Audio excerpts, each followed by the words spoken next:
Si vous voulez bien, on va poursuivre notre étude d'Éphésiens, l'épître de Paul, que Paul a écrit aux Éphésiens, Éphésiens chapitre 4. Éphésiens 4, on va lire, je vais juste être sûr de ne pas me tromper, 1 à 6 inclusivement. Éphésiens chapitre 4, versets 1 à 6. L'unité, la conserver. Moi qui suis prisonnier à cause du Seigneur, je vous demande donc instamment de vous conduire d'une manière digne de l'appel qui vous a été adressé. Soyez toujours humbles, aimables et patients.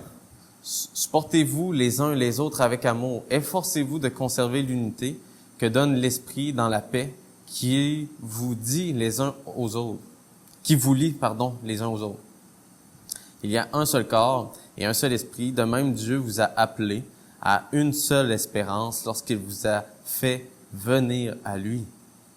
Il y a un seul Seigneur, une seule foi, un seul baptême, un seul Dieu et Père de tous, qui règne sur tous, qui agit par tous et qui est en tous. C'est la lecture de la parole de Dieu. On va le baisser un peu. Je ne sais pas si le ventilateur, on pourrait le mettre sur les gens ou... Parce que moi, je pense que je vais perdre mes feuilles un peu. Si jamais ça vous dérange, je vous le dirai, on va essayer de... Moi, ça me va. Je sais pas vous autres. Plus loin? Moi, je serais peut-être mieux de me tasser au cas où, puis... Il y avait cette option-là aussi. Que je me tasse plutôt de faire des... Mais j'aime ça, faire déplacer Kevin. Il était en train de s'endormir. Je suis tout le temps en train de dire que tu t'endors dans les messages. T'as pris ton café? Ouais, c'est bon. Ça va être béni. Kevin va rester réveillé. Non, c'est pas vrai. Donc, ici, Éphésiens chapitre 4, Paul, dans sa structure théologique, dans ses lettres, il le fait aussi ailleurs dans ses autres épîtres, il va finalement souvent faire exprès de commencer ses sections dans ses écrits, dans ses enseignements, dans les lettres qu'il envoie, en parlant de l'indicatif, ce qu'on est, ce que nous sommes en Jésus-Christ. Il va d'abord parler de qui nous sommes, l'indicatif, avant de parler de l'impératif. Qu'est-ce qu'on est invité à faire, les obéissances à avoir, la discipline qu'on est invité à avoir. Et il le fait. Et les réformateurs tapent sur ce clou-là dans plusieurs de leurs écrits. Selon vous, pourquoi faire cette structure-là? Commencer par l'indicatif, ce que je suis, avant de parler de ce qu'on est invité à faire, à obéir. Plus important, l'être que le faire, et surtout de faire attention, par notre nature humaine, de l'inverser. Je suis quelqu'un parce que je fais. Ce qui devient problématique et ce qui a souvent été des enseignements prônés par l'Église catholique romaine en disant si tu fais assez de sacrements et si tu finalement es assez saint, assez pur, tu fais assez d'œuvres, là Dieu peut te considérer. Puis c'est un peu en caricature des fois sur certains mouvements de l'Église catholique romaine, fait que c'est comme facile à disqualifier cette pensée-là en disant, eux autres, trop souvent, ils ont mis l'accent sur l'impératif avant de l'indicatif. Ça mène le principe du mérite. Mais, des fois, de manière pernicieuse, même chez les protestants évangéliques, on peut retourner à cette problématique-là en considérant dans notre relation avec Dieu que combien de fois, intuitivement, et c'est même pas biblique, mais combien de fois, dans ma chair, j'ai toujours l'impression que Dieu me tolère. Tu sais, quand on dit « Dieu m'aime », mais dans le concret, combien de fois on dit « me semble Dieu me tolère », puis j'espère pas trop l'irriter, j'espère pas trop le tanner avec mes péchés, mes manquements. On dirait que c'est comme plus facile de lire la parole de Dieu. C'est plus facile de dire « Ah, Dieu me bénit » quand tu te dis « me semble j'ai des raisons d'être béni ». C'est un réflexe naturel. Parce que les uns par rapport aux autres, comment on bâtit nos relations, ce qui est normal en passant de manière horizontale, c'est normal un moment donné de dire que, entre guillemets, on fait des preuves les uns par rapport aux autres. Finalement, si vous rencontrez quelqu'un puis cette personne-là fait que vous demander dépannage alimentaire. Cette personne-là ne fait que vous appeler tard le soir, finalement qu'elle vous draine sans arrêt votre énergie. Là, vous dites, hey, moi, j'arriverai pas, là. Tu sais, j'ai d'autres choses à faire, j'ai une famille, tout ça. À un moment donné, cette relation-là, elle me tire du jus. Autrement dit, il y a pas c'est pas mutuel. C'est pas réciproque, l'aide et le soutien qu'on se donne. C'est toujours dans le même sens. Fait que des fois, de ce principe-là qu'on bâtit les uns par rapport aux autres, ce qui est juste selon les proverbes à dire, il faut avoir du discernement dans la relation par rapport aux autres. Avec Dieu, c'est pas pareil. Dieu, il se fatigue pas à ce que, comme on a fait un matin, on prie, on intercède, on vient devant lui en disant, Dieu, j'ai encore des besoins à te demander, puis il est pas comme, voyons, regarde, tu me parles d'autre chose, tu sais. Hey Dieu, ça fait dur des fois ma vie, je suis en train de constater le type de pensée que j'ai besoin de toi, puis Dieu est pas comme, voyons, t'as encore tombé, je suis un peu tanné, là, c'est beau la grâce puis la croix, puis je te pardonne, là, mais il va falloir que je te pardonne combien de fois? C'est peut-être notre réflexe naturel, mais bibliquement, ça a aucun sens. Dieu dit, viens me voir. Fait que ça, c'est fondamental, encore une fois, de se rappeler qui on est. On est des aimés de Dieu en Jésus-Christ avant de parler de l'impératif. C'est central. Parce que même dans notre société très carriériste, on dit, quand on se présente à quelqu'un qu'on connaît pas, souvent, on commence par notre nom. Et après ça, qu'est-ce qu'on dit souvent? Qu'est-ce que tu fais dans la vie? Qu'est-ce qui occupe ton temps? Et ça, c'est souvent, trop souvent, notre manière de se valoriser. Parce que les gens qui vont dire, oui, je travaille pour la NASA. Ah, wow, t'as réussi. Puis quelqu'un qui dit, non, je travaille pas, là, c'est comme, souvent, on dit, oh boy, OK, ta valeur est où? Mais ce qui est béni en Jésus-Christ, c'est que tu ne fasses rien ou que tu travailles à la NASA, tous sont invités à la même grâce. De toute façon. Parce que la retraite. Exactement. Il y en a qui sont dans un contexte de retraite qui sont très bénis dans ce contexte-là, mais c'est exactement, autrement dit, qui je suis, c'est pas toujours seulement ce que mes actions sont. Ce que mes actions sont bibliquement, c'est souvent ce que ma foi est manifestée par les œuvres que je vais faire, mais jamais je suis valorisé ou jamais je suis finalement identifié ou sauvé par ce que j'ai fait. Fait que ça sert à rien de se confier dans ce que j'ai fait. Fait que ça, c'est impératif de s'en rappeler. Ici, rappelez le contexte de base au niveau Éphésiens chapitre 4. Ben, Éphésiens 4, mais en général, au niveau d'Éphésiens, comme on a vu dans les 3 premiers chapitres, que là, on parlait plus de l'indicatif de ce que Dieu a accompli, puis qu'on siège des lieux dans les lieux célestes, on est élus avant la fondation du monde, on est des enfants de Dieu. Et ce que Paul manifeste aux Éphésiens, c'est que le but de son épître, c'est de manifester à quel point Christ a uni toutes choses. Christ a rassemblé toutes choses, et Paul va l'attester en disant, en invitant les gens à quitter le racisme de la différence entre juifs et non-juifs, et en manifestant, c'est la caractéristique de l'Église. C'est la caractéristique de l'Assemblée, parce que, encore une fois, quand on comprend un peu comment Dieu est en train de fonctionner, on est dans le fameux temps, une période particulière, on est dans le ici maintenant, mais pas encore. Pas complètement, pas totalement. Fait que c'est comme si, c'est pour ça qu'on lisait dans Éphésiens chapitre 3, en disant que Dieu révèle sa sagesse à travers l'Église, à travers la variété de l'Église, il manifeste sa sagesse autant au niveau des autorités qu'au niveau des autorités aussi spirituelles, autant ici-bas. C'est qu'il est en train de manifester, encore une fois, dans l'histoire de son épouse, il a été capable d'unir ce qui était non pensable d'unir. Parce qu'à l'époque, il faut se remettre dans le contexte, penser qu'un juif et non-juif pouvaient s'asseoir côte à côte pour entendre la parole de Dieu. Pour nous, on le réalise pas parce qu'on est vraiment dans une autre époque, une autre culture. Mais à l'époque, c'était impensable. Là, la personne qui regarde, la personne qui est non-juive orthodoxe, le juif qui s'assied à côté se dit, hey boy, je pense que si je respire la même air, je peux devenir impur. Ça en était jusqu'à-là, là. Fait que le fait que Paul dise, maintenant on est invités dans la même église, Dieu a uni ce qui était impensable d'unir. Fait que c'est comme si dans cette révélation, de manière spirituelle, en regardant l'église, Christ est en train de manifester son œuvre, d'unir des choses qu'on pense impensables d'unir. Mais il faut se rappeler que s'il y a des conflits, des fois des séparations d'église, des problèmes, des divergences, c'est parce qu'encore une fois, il faut se rappeler qu'on est dans le ici maintenant, mais pas encore. C'est pas total et complet. C'est pas vrai qu'il n'y a plus de problème dans les églises, dans nos églises ou dans les mouvements évangéliques. Et encore une fois, Il faut se le rappeler parce que le royaume du Seigneur Jésus-Christ, ça a l'air des fois paradoxal dans les évangiles, mais le Seigneur Jésus-Christ dit que le royaume est parmi le peuple, est à Jérusalem en parlant de lui.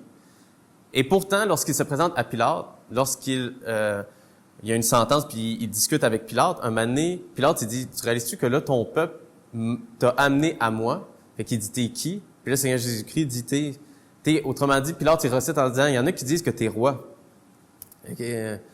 Ton royaume va pas fort, là, parce que le monde t'a amené à moi pour que tu sois crucifié, ça va pas bien ton affaire. Puis là, le Seigneur Jésus-Christ lui répond en disant, mais effectivement, mon royaume n'est pas encore de ce monde. Fait que le Seigneur Jésus-Christ n'a pas encore saisi son royaume. Quoique, il a déjà commencé à l'établir partiellement par son Église, par nous. Mais c'est pas encore parfait. Fait que cette réconciliation-là est pas encore totale, parce que si on voit dans Ésaïe chapitre 11, on va tourner rapidement. Ésaïe 11, qui est une section prophétique qui illustre la fin des temps au niveau eschatologique, qui parle des temps de la fin. C'est une illustration qui manifeste quelque chose qui a débuté, mais qu'on peut constater dans le concret de la vie chrétienne dans l'Église, que c'est pas complètement accompli dans cette dimension-ci, dans cette époque-ci. Si on commence dans Ésaïe chapitre 11, on parle d'un Ésaïe chapitre 11 verset 1. Un rameau poussera sur le tronc d'Isaïe ou de Yésé, qui est finalement le père de David. Fait qu'ici, le prophète Ésaïe est en train de parler d'un rejeton. Un rejeton naîtra de ses racines et portera du fruit. L'Esprit de l'Éternel reposera sur lui, et cet Esprit lui donnera le discernement, la sagesse, le conseil et la force, et lui fera connaître l'Éternel et s'attacher à lui. Même à l'époque du Seigneur Jésus-Christ, les rabbins, plusieurs pharisiens, plusieurs personnes qui étudiaient la doctrine, la parole de Dieu, considéraient ce texte-là comme étant associé au Messie, à la venue du Messie, finalement à l'époque messianique de l'établissement du royaume de Dieu. Et plus tard, ce qu'on voit dans le verset 6, si on descend un peu, « Le loup vivra avec l'agneau, la panthère paîtra aux côtés du chevreau. » C'est encore une fois une illustration, une figure de style prophétique pour dire, voici qu'il y aura un temps de paix comme on n'a jamais connu avant. Mais ça, moi, pour l'instant, je vois pas beaucoup de loups qui vivent avec des agneaux côte à côte sans qu'il y en ait un qui bouffe l'autre, là. Parce qu'on est encore dans cette réalité-là partielle à dire que le péché affecte encore ce monde-là. Fait que le Seigneur Jésus-Christ n'a pas encore fait sa seconde venue pour instaurer une fois pour toutes son royaume sans qu'il y ait le règne de Satan, les puissances démoniaques qui nous influencent. Fait qu'on est encore dans cette section-là, dans cette tension-là, et c'est pourquoi Paul va faire des recommandations à l'Église sous forme de discipline. Fait qu'on va explorer cet aspect-là. Et ça, c'est à venir aussi selon Apocalypse 11, 15. Et le 7e ange sonna de la trompette, et l'on entendit dans le ciel des voix fortes qui disaient « L'empire du monde a passé à notre Seigneur et à son Christ, et il régnera au siècle des siècles. » Cette séquence-là n'est pas encore arrivée. De manière symbolique, elle est débutée partiellement par le baptême de l'Esprit Saint, que finalement, le Seigneur Jésus-Christ s'est acquis un royaume par son peuple. Mais c'est encore de manière spirituelle et non pas descriptif, physiquement encore complètement visible.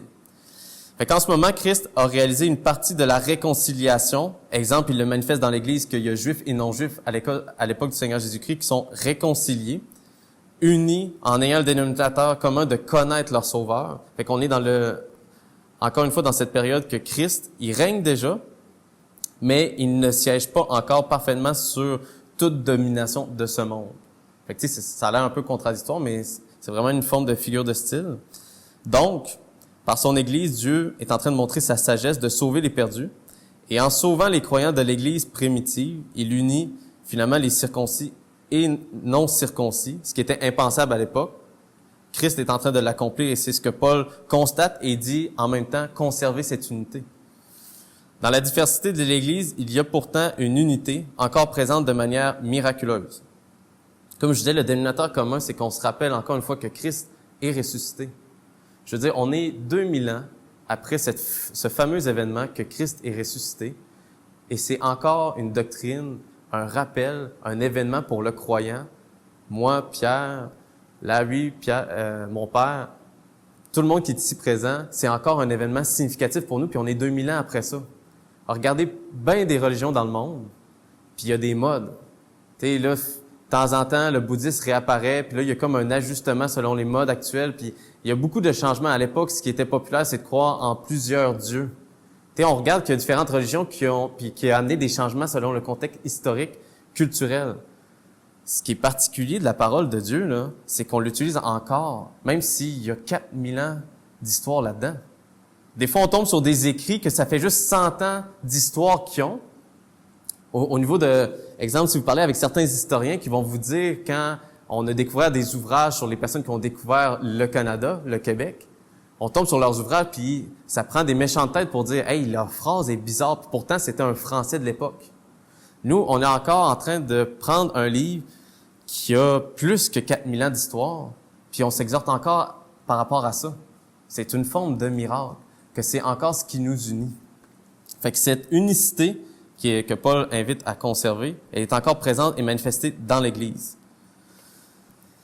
Donc, en regardant l'Église, on voit une diversité. C'est comme si on regardait un diamant sur plusieurs facettes. Fait que c'est pour ça que c'est intéressant, puis que, justement, on en parlait en disant comment est-ce que des fois on peut aller rejoindre les gens pour voir qui est-ce que Dieu a préparé le cœur, les élus, pour aller les rencontrer puis les inviter dans notre communauté.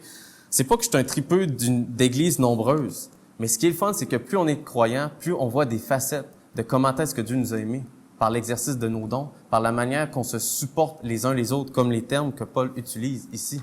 C'est plus ça qui est intéressant que vraiment un plus grand nombre. C'est de voir la diversité. C'est de voir finalement comment est-ce que chacun on parle, comment Dieu a agi dans nos vies. C'est plus ça qui est intéressant que de se rassurer en se disant « Hey, on est rendu 300, on est vraiment une bonne église, plus que quand on était 50. » Ça n'a rien à voir.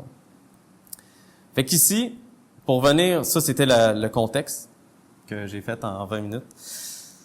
Il va falloir que je fasse attention avec mes parenthèses. Donc, tout ça pour dire que Dieu nous invite non pas à être, finalement, il nous invite pas à devenir quelqu'un de meilleur, mais parce que on est ses enfants, il nous invite à exercer une vie en fonction d'être des aimés de Dieu. C'est vraiment pas pareil. Puis, c'est ce qu'on va découvrir dans la section que Paul est en train d'écrire. Premier verset, « Moi qui suis prisonnier à cause du Seigneur, je vous demande... » Puis là, il va parler de la conduite qui va être digne de l'appel à laquelle il nous adresse. Vraiment intéressant cette première section-là parce que, premièrement, l'auteur est en train de dire la crédibilité qu'il a. Non pas dans un désir narcissique de démontrer ce qu'il est capable de faire puis comment est-ce qu'il est meilleur que les autres. Paul, c'est pas ça qu'il fait. Il est en train de dire son contexte dans lequel il est en train d'écrire la lettre. Et qu'est-ce que ça montre, entre autres, quand il dit qu'il est prisonnier? Soumission à l'appel de Dieu. Puis comme on a vu plus tard, il dit qu'il est prisonnier de Jésus-Christ à cause de l'œuvre, à cause de son appel d'aller évangéliser aux païens. C'est à cause de ça qu'il est prisonnier. Mais en plus, ça donne une crédibilité parce que le gars est pas en train, finalement, de faire une exhortation aux Éphésiens de perdre un confort comme si lui était dans de la ouate. Ça, déjà là, c'est plus intéressant. Tu sais, ça donne une crédibilité que si le gars nous invite à des fois se discipliner puis à se remettre en question, c'est que lui, il est en train de dire « Je l'ai mis en pratique, j'en suis prisonnier. Je suis dans une prison, puis c'est pas les prisons qu'on a aujourd'hui avec une télévision, câble, avec une petite toilette privée. C'était vraiment des conditions misérables à l'époque. Et en plus de ça, il ne raisonne pas du tout l'apôtre Paul dans une théologie de la gloire, l'évangile de la prospérité. Il est pas en train de dire, bon, l'Église vous demande d'avoir telle discipline, faites attention à ça, ça, ça. Je vous donne telle exhortation parce que moi aussi, des fois, j'ai une vie de misère, là, j'ai 3 piscines olympiques en arrière de chez nous, puis des fois, faut que je la lave, ma piscine, c'est pas évident. Fait que, vous, là, je vous comprends très bien quand vous vivez des persécutions, vous, les chrétiens. C'est un peu comme dans le film Paul, apôtre de Christ, les gars se faisaient brûler vifs. Paul n'est pas en train de parler en disant « Ah, moi aussi, j'ai des fois des difficultés. Des fois, plutôt que de manger un filet mignon d'un éléphant, faut que je me contente d'un filet mignon de bœuf. » Le gars n'est pas dans cette condition-là du tout. Il roche à cause du Seigneur. Et là, j'aimerais vraiment qu'on se le rappelle, il est prisonnier à cause de Christ. Fait que les gens qui disent « Viens à Jésus, tu n'auras plus de problème, tu n'auras plus de maladie. Si tu avais un problème d'asthme, c'est sûr ça va guérir par la foi. » Le gars a maintenant été plusieurs fois considéré comme presque mort à cause de Christ. Fait que les gens qui disaient hey, je vais aller à Jésus, ma vie va être meilleure. Ça se peut que ta condition de vie s'empire. Ben voyons donc, je veux pas y aller. Mais demande-toi finalement pourquoi tu as été créé. À la fin de ta vie, tu vas rendre des comptes. Fait que même si ça désavantage Paul pour un certain temps de sa vie, c'est bizarre qu'il continue à persévérer. Sa motivation à finalement combattre le bon combat, à persévérer la course, c'est qu'il savait le but qui était derrière ça. Répondre à l'appel de Dieu, accomplir les œuvres qu'il a préparées d'avance. C'est ça type de motivation. Puis je suis pas sûr que cette motivation-là, peut-être qu'elle n'a pas l'air religieuse, mais de considérer qu'on a peut-être un héritage ou une récompense dans les lieux célestes, qu'on a une période ici maintenant, que par la foi, parce qu'après ça, on n'est plus dans le moment de l'espérance, on va constater la gloire de Dieu partout. Il n'y aura plus le péché pour nous limiter, pour nous empêcher, pour nous influencer dans notre regard sur la gloire de Dieu. Fait qu'on est dans une période qu'on pourrait dire un peu comme avant les impôts, une période d'investissement en disant comment j'investis mon temps judicieusement. Et je vous le répète, je veux que ce soit vraiment fondamental dans ce qu'on va entamer dans les prochains chapitres d'Éphésiens qui sont axés sur l'aspect impératif. C'est fondamental de se le rappeler. C'est pas une moralisation que Paul nous invite à faire. Une moralisation qui nous amène à de l'épuisement, à de la fatigue chrétienne en disant j'en fais pas assez. Moi, honnêtement, je vais vous dire, ça m'irrite et ça m'écoeure quand t'entends des prédicateurs disant lisez donc plus votre Bible. Puis là, t'as envie de dire aux prédicateurs, ben oui, toi, c'est facile, t'es payé pour au temps plein, tu sais. Ça vient tout, cette histoire-là. Puis là, tu dis à ton monde qui ont des fois de la misère, qui sont brûlés, qui travaillent toute la journée. Exemple, on sait pas là, avec la situation avec Lisa Marie où ce qu'elle va travailler. Mais tu sais, d'y demander en disant pourquoi tu lis pas la Bible à tous les moments de pause, quand finalement, dès que tu as un moment de repos, que tu arrêtes de travailler, lis donc ta Bible. Je sais pas si elle le fait. Tu sais, des fois, elle m'arrive avec des versets que je fais, ça faisait longtemps que je l'avais pas lu. Fait que je sais pas dans son intimité avec Dieu. Mais pourquoi je vous dis ça, c'est que plutôt que de mettre un fardeau sur les épaules des gens en disant faites, Paul il dit maintenant que vous êtes en Jésus-Christ, demeurez dans cette discipline de vie à vous. Exemple, il va utiliser des termes supportez-vous les uns les autres. Fait que ça c'est extrêmement fondamental parce que là je saute finalement un peu des séquences, mais c'est bizarre que Paul ici est en train de parler supportez-vous les uns les autres avec amour. Supporter, le terme utilisé, c'est avoir un fardeau, un poids sur les épaules. L'étymologie en grec. Fait que là, tu dis, ouais, mais tout est par grâce.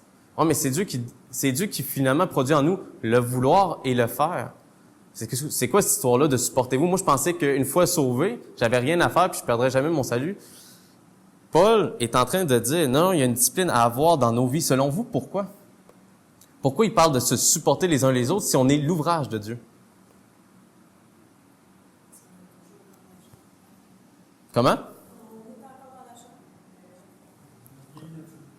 Philippiens 3, Romains 7 et Galates nous le rappellent. Dans Galates, quand il dit que la chair est inimitié contre l'esprit, on a encore cette tension-là en nous. On a encore ce réflexe-là bizarre que même si Dieu a œuvré en nous, nous a donné un nouveau cœur, qui a transformé notre cœur de pierre en cœur de chair, on a encore un réflexe de se penser non sauvé, même si on va le dire concrètement, oui, je suis chrétien, oui, je suis sauvé, mais des fois, dans nos habitudes de vie, dans la manière de se considérer les uns par rapport aux autres, plutôt que ce soit sur l'amour, on agit comme des gens, souvent, qui sont en train de chercher une approbation comme si on ne l'avait pas déjà en Jésus-Christ. C'est des drôles de réflexes. C'est des drôles de désirs, des fois, qu'on a. C'est un combat à tous les jours. En tout cas, je parle pour moi, là. Fait que quand il parle justement de se supporter les uns les autres par rapport à un fardeau, c'est central de se rappeler que oui, il y a une forme de discipline parce que j'ai une nouvelle nation. C'est comme le meilleur exemple, ben il y en a plusieurs, là, mais un que j'aimais beaucoup, c'est par rapport à la situation du mariage, mais aussi en termes de citoyenneté. J'avais un ami avec qui j'étais à l'université, dans le club d'athlétisme au Varéor, qu'un moment donné, là, il venait nous voir, nous demander de l'aide parce qu'il disait « Hey, les gars, je suis en train de faire mes demandes pour les prêts et bourses, mais ça marche pas. » Puis le gars, il était originaire de la Côte d'Ivoire et il venait d'avoir sa citoyenneté canadienne. Fait que là, il dit « Hey, pouvez-vous m'aider? » Fait que là, moi, je me souviens plus avec qui d'autre qu'on était. On dit « On va aller voir, on va voir ton formulaire sur Internet. » Puis là, on commence, puis déjà, un moment donné, il dit « Ta citoyenneté. » Là, il dit « moi, il a marqué Ivoirien. Je viens de la Côte d'Ivoire. » Puis là, on dit « Ben, attends. Ivoirien, ouais, non, c'est un jeu de mots. Toi, tu as vu un jeu de mots, je l'avais pas vu, c'est bon, Mais il avait marqué ça, mais autrement dit, là, on lui explique, si tu demandes auprès du gouvernement québécois canadien, il faut que tu marques ta citoyenneté canadienne pour être dans le registre canadien, pour faire une demande de subvention canadienne. Là, ils disent, voyons, j'oublie tout le temps ça. Ça, c'est le chrétien, quand il pêche, quand il manque la cible, vous perdez pas votre salut. Dieu, c'est pas qu'il vous aime moins, c'est que vous êtes, voyons, j'ai agi comme si dans ma citoyenneté, j'étais rebelle à Christ, alors que c'est pas vrai, je suis uni à lui. C'est ça, manquer la cible. C'est rien d'autre que ça. C'est pas une moralisation en disant que, on l'a dit la semaine passée, on n'est pas invité à améliorer notre chair. On est invité à profiter de ce que l'Esprit Saint de Dieu en nous donne. C'est pas pareil, c'est pas la même dynamique. Bonhoeffer, je tripe sur ses écrits, il l'a tellement bien dit dans Éthique, il l'explique en disant, le chrétien dans sa sanctification, c'est pas qu'il pêche moins. Il découvre de plus en plus les bénédictions d'exercer la piété. Il découvre autrement dit, c'est comme concrètement, il dit, le chrétien, c'est pas que il est invité à ne pas commettre l'adultère, quoique on le voit dans la parole de Dieu que c'est assez clair. Le chrétien en Jésus-Christ est invité maintenant à être libre pour servir dans le mariage. C'est pas pareil. On n'est plus dans le fardeau en disant, OK, il faut pas. On est invité en disant, parfait, c'est quoi que Dieu, tu m'invites à faire? Fait que plutôt que de le voir en disant, supportez-vous les uns les autres, trop souvent, on a le réflexe naturel humain de dire, OK, fait que là, faut que je travaille pour pas haïr l'autre. Mais ça, c'est comme quelqu'un qui a un problème de toxicomanie, puis qui va vous dire, OK, faut que j'arrête de penser à la consommation. On a côtoyé des fois des gens dans notre métier que c'était ça leur réalité. Problème de dépendance. Si vous arrivez avec quelqu'un qui a un problème de dépendance, vous dites, là, arrête de penser à l'alcool ou aux drogues. Il va penser qu'à ça. OK, faut pas que j'y pense. Et trop souvent, le fardeau chrétien moraliste, c'est de dire, faut pas que je pêche. Oh, j'ai péché, vite, je demande pardon. La personne est plus obsédée du péché, finalement, plutôt que de découvrir qu'est-ce que Dieu m'invite à faire en lui. Et il nous invite finalement à l'inverse d'haïr les autres, c'est de se supporter les uns les autres. Et c'est pour ça qu'il va parler en disant, comportez-vous d'une manière digne de l'appel qui vous a été adressé, pardon. Je trouve ça plate parce que j'ai des amis qui se sont véritablement brûlés dans leur vie chrétienne à cause de versets comme ça, sortis hors contexte. Premièrement, on est au chapitre 4, donc ça veut dire qu'il y a 3 autres chapitres avant. Digne de l'appel à laquelle vous avez été appelés, c'est pas un appel en disant que Dieu nous regarde en disant, là, je te fais naître de nouveau, fait que fais tes preuves. Tu sais, des fois, j'ai cette tendance naturelle-là, un peu comme les joueurs de hockey à la LNH, que, OK, parfait, là, je t'ai recruté, je t'ai donné un bon salaire, fait que fais des points. Vous savez pas des fois ce rapport-là avec Dieu? En disant, hey, là, faut que j'exerce mon don, sinon, là, Dieu va dire, hey, j'ai dépensé finalement mon fils à la croix pour rien. C'est quoi cette histoire-là? Ça n'a rien à voir. On n'a rien à ajouter et on peut même pas ajouter, c'est juste de constater l'œuvre de Dieu en nous. Digne de la vocation, qu'on pourrait dire, ou de l'appel qui nous a adressé, c'est d'être finalement ce qu'on est en Jésus-Christ. Paul, ça a l'air contradictoire, ce qu'il est en train de dire à l'Église, aux Éphésiens, il dit, soyez ce que vous êtes déjà. C'est tellement bien dit. Ça, c'est les réformateurs qui ont repris cette expression-là en disant, quand la parole de Dieu nous parle de discipline, de s'efforcer, de se discipliner, les réformateurs disent, voici ce que Dieu nous dit, soyez ce que vous êtes déjà en Jésus-Christ. Des aimés de Dieu, des enfants de Dieu. Soyez ce que vous êtes déjà. Pourquoi? Parce que, encore une fois, ici, là, l'unité que Dieu nous invite à avoir, là, c'est, la commentaire du Sommeur la rend très bien, c'est que Paul va nous donner des conditions pour conserver cette unité-là, pas pour la bâtir. C'est Christ qui est assez clair dans sa parole de Dieu que c'est Christ qui va bâtir son Église. Maintenant, nous, on est invités à la conserver parce que, comme on l'a dit, à cause de notre chair, on a des manières pernicieuses de défaire cette unité-là. Et trop souvent, on veut la défaire, puis là, l'apôtre Paul va tellement bien illustrer comment s'en préserver. Mais selon vous, comment est-ce qu'on peut rentrer dans cette forme de mécanisme-là de défaire l'unité que Christ peut établir? Dans le concret, quand on côtoie des fois des croyants, des frères, qu'est-ce qui va souvent nous amener à quitter cette unité-là? Parce que c'est rare qu'on pêche. Oui?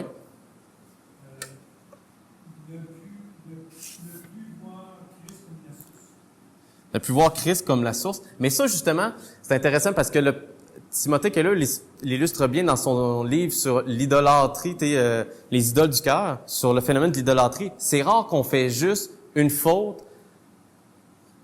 Comment je pourrais dire ça? C'est difficile à expliquer. Mais c'est rare qu'on fait un manquement juste en voulant désobéir. C'est rare qu'on va manquer la cible juste en voulant être en opposition, en rébellion. C'est souvent parce qu'on s'est confié en autre chose. C'est ça le problème du genre humain depuis la Genèse. Qui t'a appris que tu es nu? Il n'a pas dit, l'être humain qui est maintenant libre penseur, comment tu as réfléchi les choses pour te dire maintenant que tu vas être Dieu? Il a dit, en qui Dieu a dit à Adam, en qui tu t'es confié? En qui tu t'es sécurisé? Le problème dans le manquement de l'unité, c'est que souvent, on s'est confié en quelque chose d'autre qu'en Christ. On a voulu écouter quelque chose d'autre que le Seigneur Jésus-Christ, et Paul va le dire aux Romains, trop souvent, ils sont devenus des adorateurs de la créature plutôt que du Créateur. Des fois, on rentre dans une vie chrétienne en disant, parfait, le Dieu me donne ma chance d'être meilleur. Le principe de l'unité, quand on va la défaire, quand on va être en opposition face à ça, c'est trop souvent au nom de notre carrière chrétienne. Fait que c'est au nom des fois de des bonnes choses, en disant, il y a eu beaucoup, trop, des fois de division dans les églises au nom que quelqu'un disait, moi, j'ai raison plus que l'autre. Moi, j'ai compris plus que l'autre. Et là, ici, la parole de Dieu est en train de dire, supportez-vous les uns les autres avec amour, non avec de la haine. Et il va le décrire en disant, soyez finalement agissez de manière digne qui vous a été adressée. Encore une fois, c'est d'être en cohérence avec ce que Dieu a bâti en nous. Soyez toujours humbles, aimables et patients. Supportez-vous les uns les autres avec amour. Humble. L'humilité ici, on parle de l'humilité aimable, ou certaines traductions vont dire douceur et patient. Qu'est-ce qu'il y a de caractéristique avec ces trois aspects-là, ces trois caractéristiques-là? Hein? Complètement. Christ est l'exemple par excellence dans ces comportements-là parce qu'il dit lui-même qu'il est doux et humble de cœur. Complètement. Puis aimable. Il est l'amour de Dieu réincarné. Fait que on a la coche quand on parle de... il est sa coche. Le Seigneur Jésus-Christ, il est l'exemple par excellence. Qu'est-ce que t'allais dire, Larry?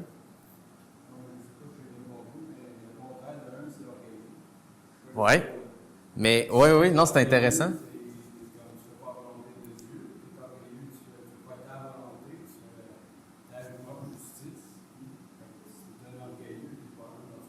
Mais ça, c'est intéressant justement pour mieux comprendre les termes, parce que des fois, ça a l'air d'être des termes poétiques, bien beaux, puis on se dit, mais c'est quoi dans le concret cette histoire-là d'humilité? Parce que l'humilité, l'inverse, c'est l'orgueil. Fait que si, mettons, on commence avec l'humilité, c'est intéressant parce qu'un moment donné, je parlais avec un médecin, un psychiatre, à l'hôpital, puis on faisait les deux un rapport pour le tribunal, puis tu sais, moi, c'était marqué travailleur social. Étienne Tremblay, travailleur social, ça finissait là. Puis là, lui, écoutez, ça a été marqué tes médecins, puis surspécialisation en psychiatrie, surspécialisation en soins psychotiques, l'aspect légal. Puis là, il marquait, écoute, c'était ça, c'était un mini CV à lui tout seul, juste en dessous de son nom.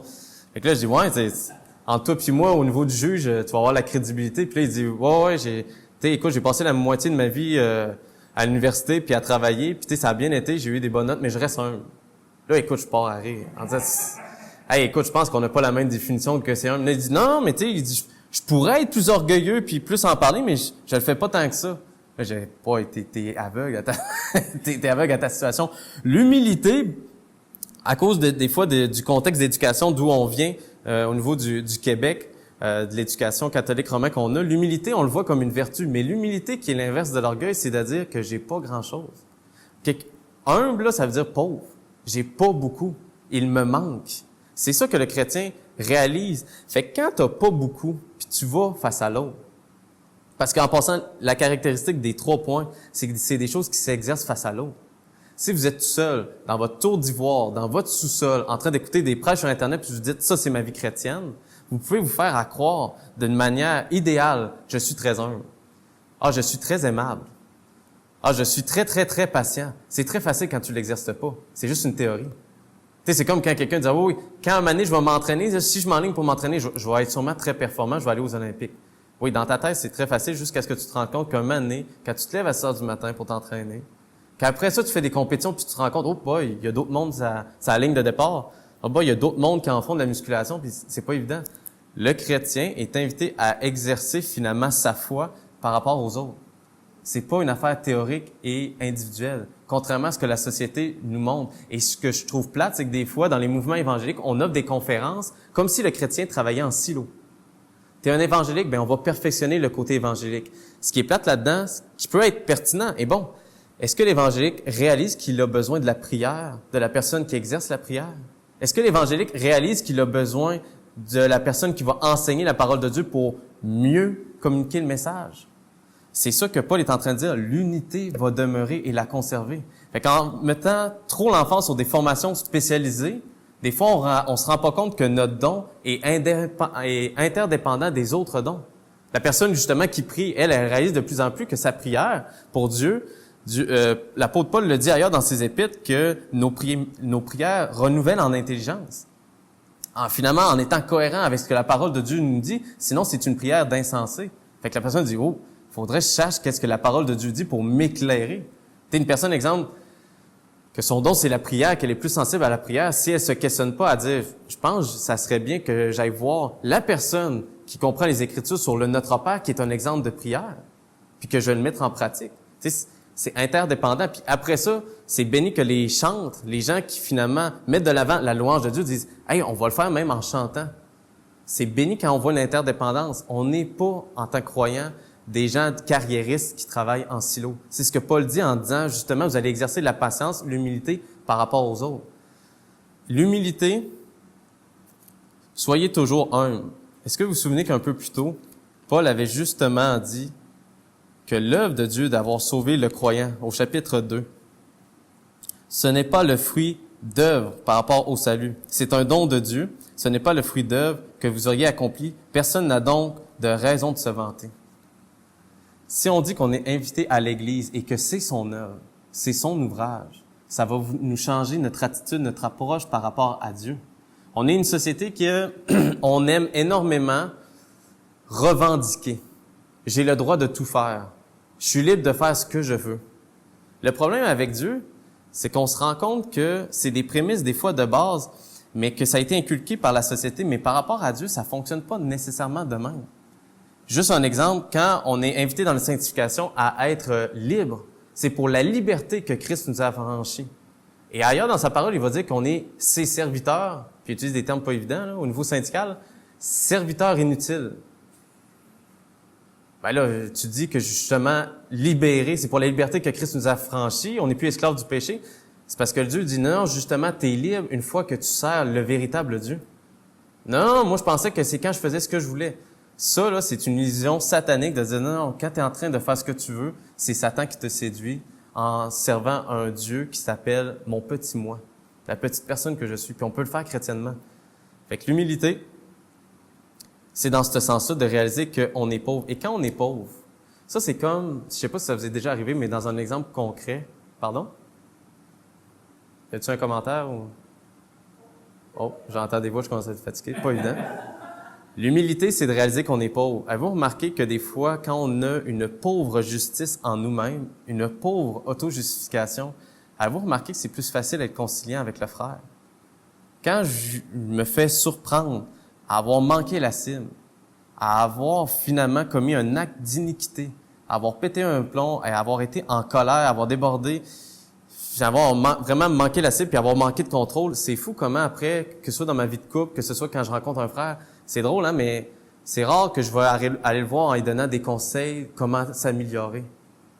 C'est drôle quand on s'exhorte les uns les autres suite à une faute que Dieu a mis en lumière, on se dit, je pense qu'on va s'encourager les deux ensemble parce qu'on est deux pécheurs qui se rencontrent. Dietrich Bonhoeffer le disait dans sa vie communautaire, il dit, deux amis, là, c'est deux ennemis qui se font une trêve.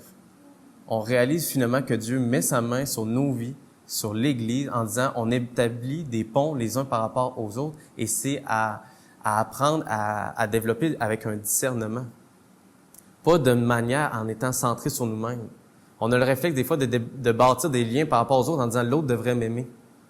Si Christ est même pas venu dans ce contexte-là, pourquoi on exige ça? Si c'est pas l'influence satanique du siècle présent en disant je vais aller à l'Église, je vais voir qu'est-ce que les gens ont à me donner. Avez-vous déjà entendu ça, des fois, ce réflexe-là? Mais il y a un Américain qui l'avait dit, il disait, demandez-vous pas qu'est-ce que le pays peut faire pour vous, mais qu'est-ce que vous pouvez faire pour le pays. C'est ce que Paul est en train de dire. Commencez par aimer l'autre. Vous allez voir comment est-ce que Dieu va répondre ensuite à vos besoins, ça va être béni. Non, je m'exposerai pas à ça, Dieu. On est mieux d'être sécuritaire, d'être sécure, de contrôler mes affaires. Là, je parle de moi, là. J'ai ce problème-là en disant, je vais m'attendre que les autres m'aiment, puis s'ils m'aiment assez, là, je vais les aimer. Non. Ça semble être dire, supportez-vous les uns les autres, pas si les autres sont gentils, pas si les autres sont fins, puis c'est se supporter les uns les autres. Fait que Paul est en train de dire, vous allez voir que si vous vous apprenez à vous connaître concrètement, vous allez voir rapidement les fautes de l'autre, les manquements chez l'autre. Et faites attention à ça, parce qu'on est des obsédés de notre justice propre, puis on va voir la paille dans l'œil de l'autre. Puis Dieu pourrait dire, tu as une poutre dans ta face que tu vois même pas. Fait que l'humilité, c'est de dire, si j'ai une poutre, je vais arrêter de sticker sur la paille, justement, dans l'œil de l'autre. C'est pour ça que souvent, pour fermer ma parenthèse, quand on est surpris à avoir manqué la cible, c'est plus facile d'être conciliant.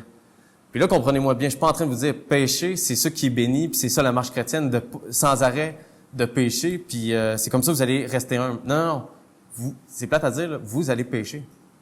Jusqu'à votre mort physique, vous allez manquer la cible, vous allez vous tromper. Mais une fois que vous le constatez, regardez votre comportement en disant, là, j'ai plus de justice en moi-même, je peux pas me rassurer en moi-même, j'ai vu que j'étais faillible. Puis des fois, ça peut durer quelques journées en disant que ces journées-là, on dirait que je suis plus conciliant, puis plus patient. Parce que le contraire, ici, il parle de patience. Quand on est impatient, avez-vous remarqué que notre référence, c'est souvent notre personne? Tu sais, quand on dit à une telle personne, à un tel frère, à un tel croyant, voyons, pourquoi lui, il fait pas ça? J'ai hâte qu'il puisse comprendre. J'ai hâte qu'il accélère le processus, là. C'est comme si Dieu disait, attends, qu'as-tu que tu n'aies point reçu? Pourquoi tu es impatient face au frère? Tu penses que toi, tu l'as travaillé pour? Parce que si on veut être cohérent avec ce que Paul dit, manière digne de l'appel qui vous a été adressé. Paul est en train d'utiliser un drôle de jargon. Il va dire, il y a un seul corps, un seul esprit. De même, Dieu vous a appelé à une seule espérance lorsqu'il vous a fait venir à lui. Qu'as-tu que tu n'aies point reçu? Paul est en train de faire référence à ce qu'on a vu dans le chapitre 1 et 2, à l'élection, la prédestination. Si on est dans son œuvre, c'est plus facile de considérer finalement l'humilité, la patience, de comment est-ce qu'on considère notre rapport avec les autres en se disant, en plus de ça, faut que j'espère en Dieu seul. Faut que, comme Louise le disait, en disant, Christ a été mon exemple par excellence. Lui, Christ, il l'a complètement accompli. Et ce que Dieu a accompli, qu'on a vu dès Éphésiens 1, c'est qu'il a pardonné un pécheur. Pardonner quelqu'un qui avait un potentiel en lui-même d'être un criminel. Fait que quand après ça, on se surprend face à la faute de l'autre, puis qu'on dit, puis qu'on tombe dans la problématique de l'impatience, c'est que souvent, on se dit, voyons, la personne, elle m'a donc bien déçu. Et Dieu pourrait être à côté en disant, tu penses pas que des fois, tu t'es trompé une couple de fois? Tu penses pas que les autres dans l'Église ont pas dû te supporter une couple de fois? Ah non, Seigneur, je suis tellement bon. Ah non, Seigneur, je travaille tellement fort pour être aimable, c'est ça le problème. Tu te fais croire à tous les jours, sans arrêt, que tu es aimable. Tandis que Dieu dit, ce qui est aimable en toi, c'est Christ. C'est une valeur en quelqu'un d'autre. C'est pas pareil. Parce que si on se regarde en nous-mêmes, sans l'œuvre de Christ, sans le pardon de Christ, sans les nouveaux désirs que son Esprit Saint nous donne, on se dit, je suis aussi coupable que l'autre. Pourquoi je voudrais le disqualifier? Et c'est ensuite de ça qu'on peut comprendre des versets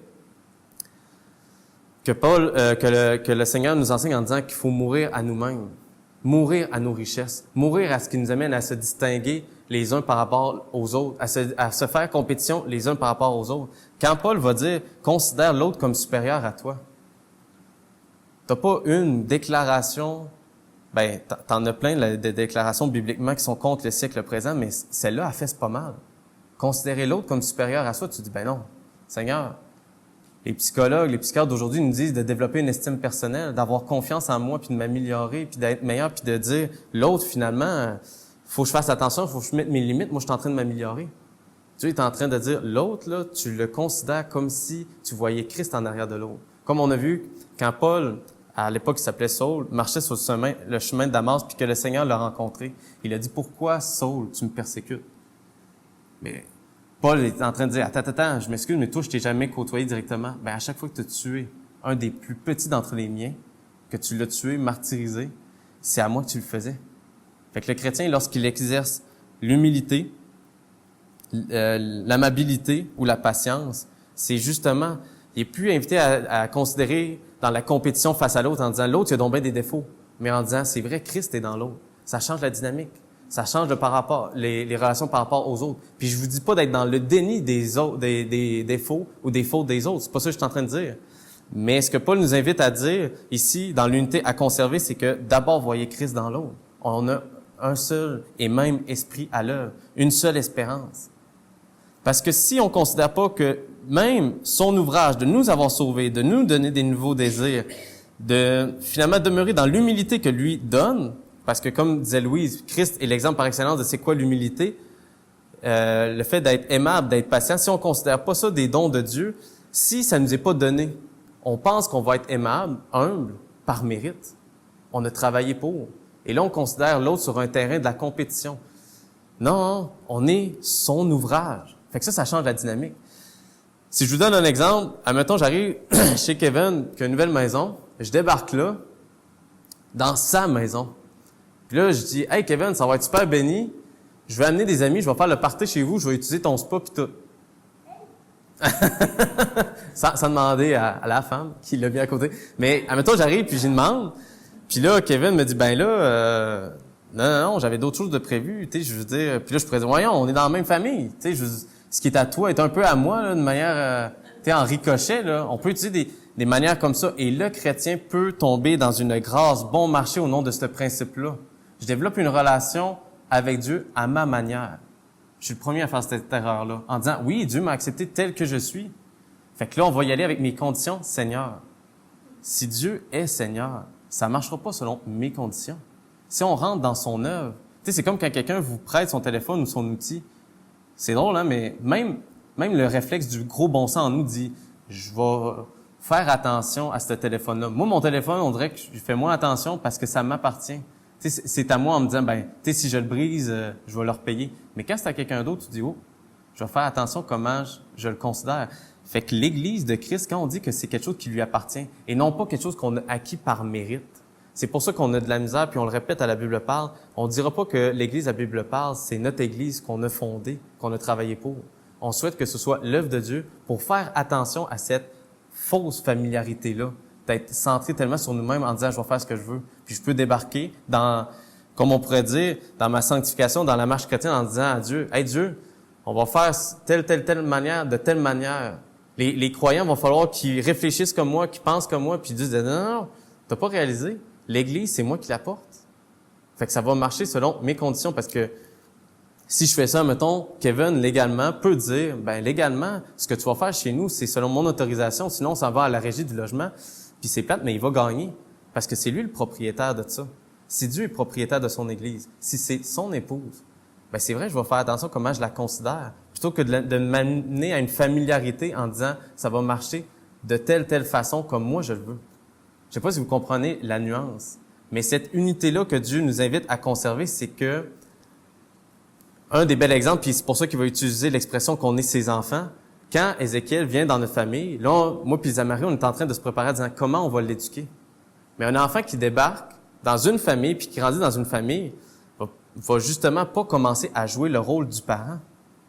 Ben, c'est la même affaire pour le croyant. Maintenant qu'il considère l'autre en disant notre père de toute façon, notre père commun, c'est Dieu. Fait qu'est-ce que Dieu dit de notre relation qu'on va bâtir les uns par rapport aux autres? Ça change la dynamique. Donc, Paul est en train de parler justement de différents aspects, qui est de dire comment est-ce que je considère l'autre, parce que Christ est derrière l'autre. Puis en plus de ça, la parole de Dieu est claire dans le premier épître de Jean. Jean est en train de dire, toi qui dis que t'aimes Dieu, c'est super, c'est béni, mais si t'es pas capable d'aimer l'autre, qui est à l'image de Dieu, ben c'est plate à dire, mais c'est pas vrai que t'aimes Dieu. Non, Dieu, écoute, j'aimerais bien l'autre s'il était moins fatigant, moins désagréable. C'est sûr, je l'aimerais dans ce contexte-là. Dieu va nous le rappeler en disant, toi qui as reçu le pardon, t'es pas capable de pardonner?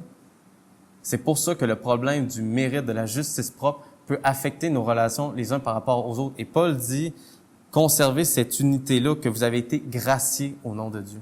Et maintenant, pardonnez aux autres. Et pardonnez aux autres en passant, parce que Paul est très clair par rapport aux écarts de conduite dans la première épître aux Corinthiens, puis dans le deuxième aussi. Pardonner à l'autre, là, ça veut pas nécessairement dire que vous allez être les meilleurs amis du monde. Tu sais, ça, c'est la conception, nous, qu'on a de lire, mettons, le terme aimable en disant, ah oui, faut que tout le monde, on soit les meilleurs amis. C'est très romantique et sentimental comme vision des choses. Ce que Dieu nous invite à faire comme amour agapé, le terme aimable, c'est agapé. C'est un terme en disant, est-ce que je suis prêt à aimer l'autre à mon, des fois, désavantage, pas à mon avantage premier, à voir qu'est-ce qui permet d'avantager l'autre. Ce qui est pas pareil. Puis là, on se dit, ouais, mais si j'avantage trop l'autre, si je travaille trop pour aider l'autre, comment est-ce que Dieu va combler mes besoins? Mais justement, si Dieu nous expose à obéir dans cette direction-là, c'est le fun de s'exposer à ce contexte-là pour dire, ben Dieu, j'ai hâte de voir comment toi, tu vas combler mes besoins. Plutôt que d'être tout le temps en disant, je vais servir les autres d'une manière sécuritaire, seulement confortable à ma manière, quand je veux ou quand, finalement, ça va me tenter. Je sais pas si vous avez déjà entendu ça, cette expression-là. Je vais aimer l'autre quand ça va me tenter, ou s'il est assez aimable.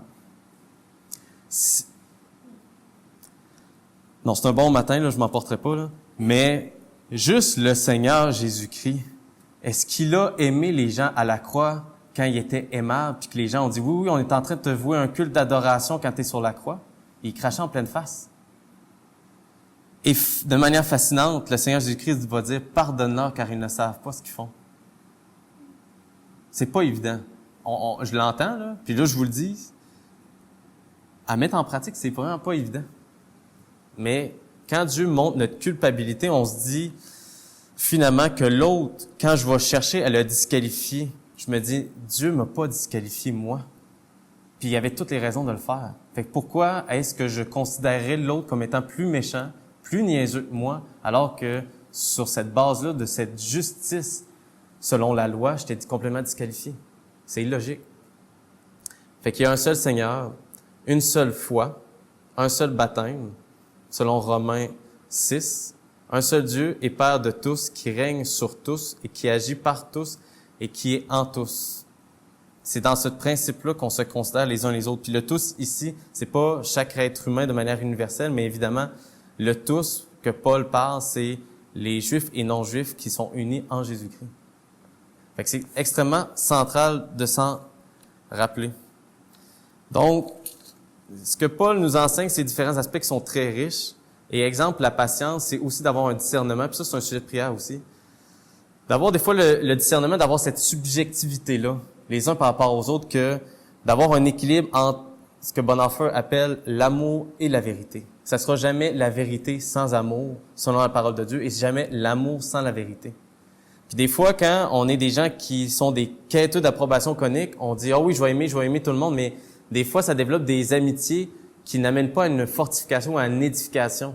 Tu sais, un ami qui est pas capable de te dire quand est-ce que tu te pètes la face, quand est-ce que tu es en train de t'égarer, c'est quelqu'un qui profite de toi. C'est quelqu'un qui est en train de te consommer en disant « J'aime mieux que tu sois autour de moi, c'est rassurant, mais quand vient le temps de, comme on disait, d'amener la relation à ce que l'autre soit avantagé à mon détriment, quitte à perdre la relation en disant « Là, je vais peut-être dire une vérité qui va t'amener loin, je vais essayer le plus possible de mieux te la dire. » Ça, c'est ça la vie chrétienne. C'est d'avoir cet équilibre-là. Et cette sagesse-là de dire, s'il y a des vérités qui sont pas le fun à entendre, d'avoir le discernement de dire, des fois, faut faire attention à dire, quand est-ce que je l'ai dit? Moi, j'avais rencontré un chrétien qui savait à peine mon nom, que tout de suite après, il me dit, « Hey, je suis en train de discerner les idoles de ta vie, t'as tel péché. » Je sais à peine t'es qui, toi? Pourquoi ça serait crédible de toute façon, ce que tu me dis là? Le chrétien est invité d'avoir un discernement en disant, je vais chercher à voir quand est-ce qu'il y a un contexte favorable pour dire à l'autre, écoute, faut que je te dise une vérité là-dessus, ça sera pas évident. Mais ça développe une des très belles illustrations à l'amitié à laquelle on est invité en tant que frère. C'est un peu l'exemple que Pasteur Jeff donnait. C'est comme quand les relations humaines, c'est un peu comme le fait de tendre un fil à quelqu'un d'autre. Tu sais, on commence nos relations, c'est comme un petit fil qu'on lance à l'autre en disant « Salut ». Et l'autre nous répond « Salut ». Comment ça va? Puis là, c'est un petit fil. Mais si après 2 saluts, salut, donne-moi 10 000 $, là, vous venez de faire passer un tank sur le fil, puis il va casser, et l'autre va dire on va se revoir une autre fois, je pense que c'est pas la manière qu'on peut s'apprivoiser tranquillement. Mais justement, avec des fils du vécu les uns par rapport aux autres, à la manière que on s'est soutenu les uns par rapport aux autres authentiquement, ce fil-là devient finalement un véritable pont. Et là, oui, il peut y avoir des demandes qu'on se dit, oui, dans une relation d'amitié, je peux des fois éprouver cette relation-là. Dans l'aspect d'être humble et d'être patient en disant, je pense que cette personne-là est en train de s'égarer, mais je vais choisir mon temps pour garder l'autre, pour préserver l'autre, non pour le consommer ou se désavantager en disant, non, je ne dirai jamais, j'aime bien mieux qu'il m'aime. C'est pas ça ici le terme aimable. Puis la parole de Dieu est assez claire. Christ lui-même, il y a eu des temps où il a été très sévère. juste la manière qu'il y avait une relation avec Pierre. Quand il a dit « Arrière de moi, Satan », on est tellement une église qu'on cherche à plaire à tout le monde que si nous, on avait été avec le Seigneur Jésus-Christ à cette époque-là, en tant que chrétien évangélique, on aurait peut-être dit « Hey Seigneur, fais attention à ce que tu dis, je pense que tu as fait de la peine. » Faut pas se faire de la peine entre chrétiens. Non, justement, l'objectif n'est pas de se faire de la peine, mais l'objectif est de dire, il y a peut-être des moments où est-ce que je vais dire une vérité, même si la personne, elle trouverait ça dur à entendre. Pourquoi? Parce que on est dans un réflexe qu'on se dit, je m'attends aussi que l'autre, des fois, va me dire des vérités que je vais peut-être pas être à l'aise d'entendre. Ça change la dynamique. On se sert les uns les autres. Et non pas en compétition à savoir c'est qui est meilleur que l'autre. C'est pas pareil. Fait que pour conclure, Dieu nous invite à cette unité-là, bâtie sur Christ, sur ce qu'il a accompli. Il nous parle de se supporter les uns les autres. C'est aussi pour, encore une fois, ce message-là est très exhortant en disant que Paul est en train de dire, en passant, là, prévoyez que vous allez des fois vous blesser. Prévoyez que des fois vous allez manquer la cible, vous allez des fois vous tromper, vous allez être des fois inadéquat ou, comment on dit ça, maladroit dans les relations les uns par rapport aux autres. Mais supportez-vous, ça veut dire demeurer ensemble pareil. De demeurer ensemble sur le dénominateur commun, toutefois, sans arrêt penser aux fautes que les autres ont. Parce que trop souvent, on en a parlé la semaine dernière, puis je veux revenir sur cette séquence-là. On a souvent, dans notre contexte, peut-être vous l'avez vu dans les médias, on a un réflexe d'être sans arrêt une victime. Tu sais, il y en a que c'est des éternelles victimes. Les autres me font tout le temps du mal. Tu sais, c'est tout à moi qui ai subi la répercussion des péchés des autres. Puis la personne, on dit, toi, as-tu déjà manqué? Ah oui, sûrement, parce qu'il n'y a personne de parfait. Mais moi, je souffre beaucoup. Tu sais, on est très centré sur nous-mêmes. On avait quelqu'un dans dans les dossiers qu'on suivait à l'hôpital, que c'était devenu problématique parce que cette personne-là a véritablement vécu de l'abus. Fait que, tu sais, cette personne-là a fait valoir ses droits, est allée finalement en poursuite, puis elle a gagné. Et ça, c'est juste. Ça, c'est super, puis c'est béni que l'aspect de la justice puisse triompher. Ça, c'est biblique, c'est correct. Sauf que parce qu'elle a vécu quelque chose de terrible, un abus, là, c'était plate parce que cette personne-là, son rapport avec elle était sans arrêt dans une position en disant « je suis quelqu'un d'abusé ». Fait que là, écoutez, c'était l'histoire que même à l'hôpital, quand on faisait payer le parking, là, elle disait « non, moi, je vais me plaindre là, parce que le monde sont contre moi, c'est bien trop cher, c'est de l'abus. » Là, tu dis « ben écoute, quand tu viens à l'hôpital, c'est rendu que tout le monde faut qu'il paye un parking. Non, moi, je peux pas payer ça. » Puis la personne se révoltait facilement. C'est le problème des fois dans nos églises, plutôt que de focaliser sur l'unité à conserver, qu'est-ce que moi j'ai le droit? Et que quelqu'un qui va s'en prendre à ce droit-là, ben là, je vais m'irriter, je vais me mettre en colère. Et souvent, la plupart des gens vont commencer avec cette forme de colère-là qui va défaire l'unité au nom de Dieu. En disant, hey, c'est pas juste, puis Dieu est juste. Fait qu'il va falloir que je me batte pour ça. Parce que tu as envie de dire à la personne, attends, gère ton énergie. Tu sais, c'est pas vrai que tous les combats sont amenés, sinon on y arrivera pas. Puis on pourrait dire à cette personne-là, écoute, t'en as assez dans ta vie à considérer comment est-ce que dans ta discipline de vie, contempler l'amour de Dieu dans ta situation, contempler comment est-ce que des fois, toi, tu manques la cible, plutôt que d'être sans arrêt obsédé de comment est-ce que les autres te blessent. Normalement, honnêtement, là, juste avoir ma misère personnelle, là, je veux pas vous moraliser. Juste avoir ma misère personnelle, j'en ai assez. Qu'être sans arrêt en train de parler des fautes des autres, je manque de temps. Tu sais, c'est juste ça le problème. Puis en passant, je vous rassure tout de suite. Selon la parole de Dieu, quand Dieu met sa lumière sur votre vie, puis que vous dites, hey boy, c'est pire que ce que je pensais, votre sanctification va bien. Parce qu'ensuite de ça, ce qui est béni, c'est non seulement c'est une étape primordiale au début de la sanctification, mais après ça, comme on l'a vu au début, l'unité est plus facile à conserver parce que l'autre, on le considère sur le fait qu'il est un don de Dieu. Et non pas en disant, il faut que je sois plus spirituellement capable que l'autre. Fait, en conclusion, tout tourner dans Romains 12, verset 4. Romains 12, verset 4. Chacun de nous a, dans un seul corps, de nombreux organes, mais ces organes n'ont pas la même fonction. De même, alors que nous sommes nombreux, nous formons ensemble un seul corps par notre union avec le Christ, et nous sommes tous et chacun, pour sa part, membres les uns des autres. Et Dieu nous a accordé par grâce ces dons différents. Pour l'un, c'est la prophétie qu'il exerce cette activité conformément à notre foi commune.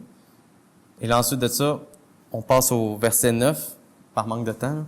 L'amour ne sait pas mentir. Ayez donc le mal en horreur. Attachez-vous de toutes vos forces au bien, notamment en ce qui concerne l'amour fraternel. Soyez pleins d'affection les uns pour les autres. L'estime mutuelle, faites passer les autres avant vous. L'ardeur, n'hésitez pas. L'esprit, soyez bouillant. Le Seigneur, soyez de bons serviteurs. L'espérance, qu'elle soit votre joie. L'épreuve, qu'elle vous trouve plein d'endurance. La prière, qu'elle soutienne votre persévérance. Les besoins de ceux qui appartiennent à Dieu, soyez-en solidaires, toujours prêts à pratiquer l'hospitalité. Demandez à Dieu de faire du bien à ceux qui vous persécutent. Oui, demandez du bien pour eux, ne demandez pas du mal. Partagez la joie de ceux qui sont dans la joie, les larmes de ceux qui pleurent. Ayez les uns pour les autres une égale considération, sans viser à ce qui est trop haut. Laissez-vous, au contraire, attirer par ce qui est humble. Ne vous prenez pas pour des sages. Amen. Seigneur, on vient devant ton trône de grâce. Parce que comme tu nous l'as montré, l'unité de l'Église, elle est à conserver parce que c'est ton miracle, l'Église. C'est ton œuvre, c'est ton ouvrage. Le problème, comme Jacob dans l'Ancien Testament, le problème, c'est que des fois, on se dit, « Hey Dieu, je vais vouloir t'aider à faire arriver ton action. » Et trop souvent, on le fait en voulant, on marche dans notre vie chrétienne, dans notre sanctification, on le fait en voulant être des vedettes chrétiennes, en étant le centre de tout, que tout le monde nous admire. Et là, ici, ce que tu es en train de nous dire, apprends à servir l'autre, comme Christ a lavé les pieds de ses disciples. Apprends à t'humilier. Puis c'est dans cette pensée-là, dans cette discipline-là qu'on découvre, comme Paul va le dire, « Je ne fais aucun cas de ma vie comme si elle était précieuse. » C'est illogique selon la pensée du siècle présent, ça. De faire que notre vie ne devient plus précieuse en elle-même. Elle est précieuse parce que Dieu fait de notre vie, parce qu'on est invité à la vie éternelle, parce qu'on est aimé de toi. Si on a reçu l'amour, l'humilité, si on a reçu cette patience-là, tu nous dis, exercez-vous et faites-le de manière disciplinée, parce qu'on a encore des réflexes en Adam, de voir l'autre comme une menace, de voir l'autre comment, finalement, l'autre peut manquer la cible. Et toi, tu nous dis, as-tu vu mon travail dans l'autre? Là, on change de perspective. Là, on change de vision des choses. Là, on est invité à te voir toi agir, plutôt que de voir sans arrêt les problèmes. Et même de s'exercer à servir et à œuvrer pour l'autre. Parce que tu es un Dieu qui est en tous, par tous et pour tous. Je prie au nom de ton Fils qu'on puisse se comprendre de plus en plus. Amen.